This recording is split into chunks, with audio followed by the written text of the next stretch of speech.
You know, when she goes out on these dates and she goes out on what? Find that one in the text. Find it in the text. Find that concept.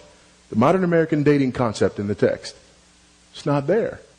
You have betrothal. You have marriage.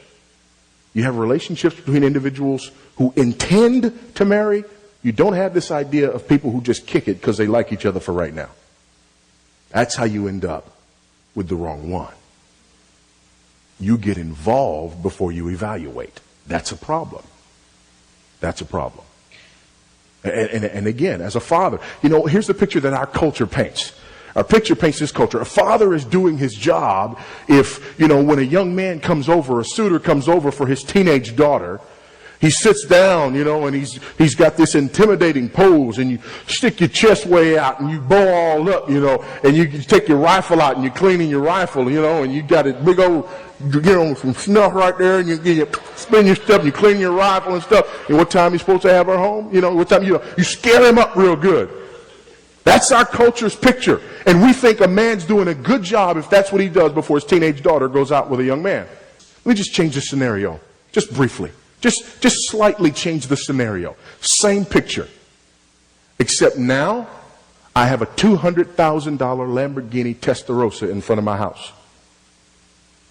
And a snot-nosed 17, 18-year-old boy who has not yet walked into manhood, because our culture hasn't asked him to, is going to come over my house to drive my $200,000 Lamborghini Testarossa.